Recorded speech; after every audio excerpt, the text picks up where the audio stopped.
Hi, I'm going to introduce you to the concept of helium balloons in sitting. So when we're sitting, we're thinking of 2 helium balloons rather than 3, which we use when we're standing.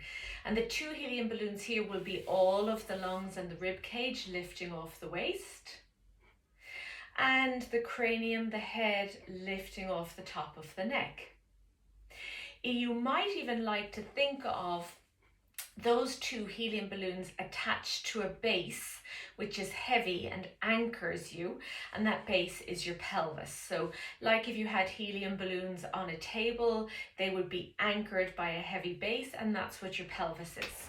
Okay, now I'm sitting here without any back support, and I'm thinking of the helium balloons. Now it's not a very practical thing. I won't sustain that for a long time. It's sort of the sitting in a church pew position where I know that I'm not going to get any support.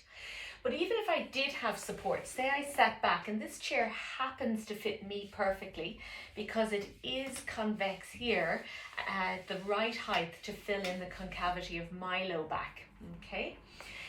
Sitting like this, even though I have support and I am resting into the support, I can still think of the helium lift, especially in this floaty head that sits atop my neck, okay?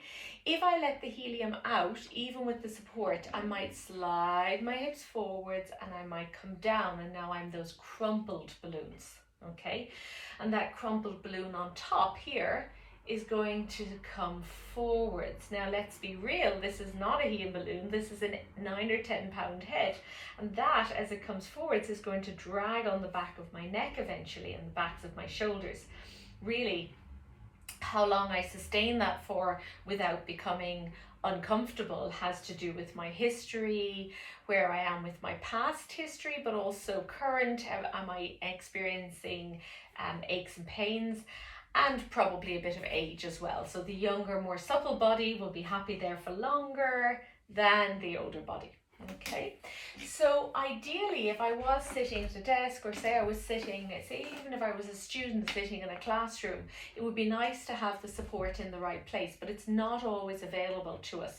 So if I was a student sitting in a classroom and this was a very straight back, or say I was out to dinner and this was a very straight back chair, and it was going to be a dinner that went on for a couple of hours and I knew I needed support, I'd bring along a spare sweatshirt and I would place it in my low back to support me in just the right place. Okay, doesn't need to be anything big. In fact, it probably shouldn't be anything big.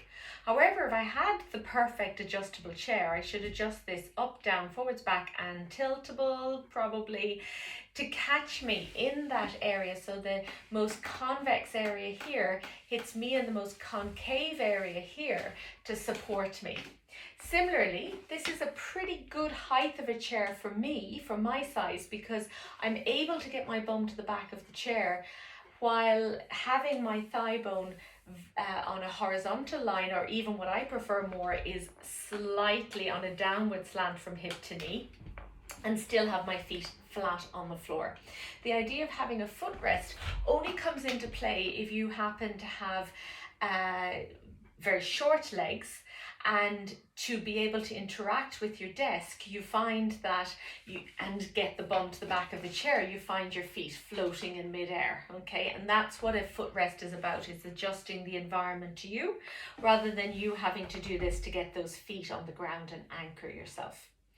The desk, if I've set myself up really well, if I'm going to be a desk worker, I should be hitting the keyboard in and around that 90-degree elbow bend position, okay? Plus, I should be close to the desk. I shouldn't have to reach out to my keyboard. So the keyboard should slide to the edge of the desk, but also I should be in far enough to the edge of the desk that it's not like this. Mouse action, if you're using a mouse, should be a rotatory action through the shoulder, pivoting like that, as opposed to a reaching action. If you find that you're always in the habit of being very far out with the mouse, become more disciplined about clearing space. It used to be that we used mouse pads and that kept us in a certain area, but now without the mouse pads on the more modern mouse, we're able to stray all over the desk, and people are sometimes ending up too far away. A nice little practice if you have your own desk is to take something like coloured insulation tape, bright yellow, bright green or something, and map out an area to serve as a pad for a few weeks, so that you get used to just working within that zone with your mouse. And then after a few weeks, you'll find you'll be able to take the tape away and you'll have trained yourself to work in that zone and you won't be heading out there anymore. Then if you are working at a screen, it's important that the screen and the keyboard are separate. So if you have a laptop only, not a desktop, I would recommend getting a Bluetooth keyboard so that you can use the keyboard independently and then place your laptop on a raised area, maybe even just a few books. And I do recommend that even if you have a laptop mount, don't sit it right down on your desk. So it gets a lovely angle, those laptop mounts, but it doesn't usually elevate the screen for you, what has become your monitor, your laptop screen. So you may have to even put the mount up on a couple of books so that when you are set up correctly and you're sitting, you're hitting the middle of the screen, not straight out from your eyes. Believe it or not, our gaze is slightly down and in for our eyeballs. So it's a slight down and in angle, maybe about 20 degrees below the horizontal. That's where you should be hitting the middle of your screen, okay? But if it's a regular monitor, again, it should be elevated. You should be the same principle, hitting the middle of your screen about 20 degrees below that horizontal line that would come straight out from your eyes. If you're using a phone a lot, try to think of having the earpiece in so that you're not, or the headset so that you're not like this, especially if you are also in the habit of maybe going out for walks and using your phone, making long phone calls on your walks. Use your headset, use your earpiece so that you can have your arms free and swing them, okay? So even with the best setup, sitting, say if you're involved in hours of desk work, whether you're a student or working, you should always think of variety and getting up, okay? So you can introduce variety and still sit by having something like the sit fit, where you don't use your backrest anymore. You're on a wobble cushion, you're sitting on a cushion of air that brings you up into this upright posture, but it's also dynamic. So every little move you make with your body and your arms and your shoulders is going to involve a little bit of movement in the low back. It's lovely, the body loves that. If you are on a height adjustable desk, or chair, beg your pardon, you will need to bring the height of it down a little to accommodate the sit fit and still be able to interact with your desk at the right height. Also, that's one option in sitting, but another option is to do what we call sit stand, okay? So I would have something of an appropriate height that I could rest my bum against, maybe a breakfast counter chair. I could prop myself against. In fact, I probably, for my height, like to have my knees a bit more bent. It'll be something about that height.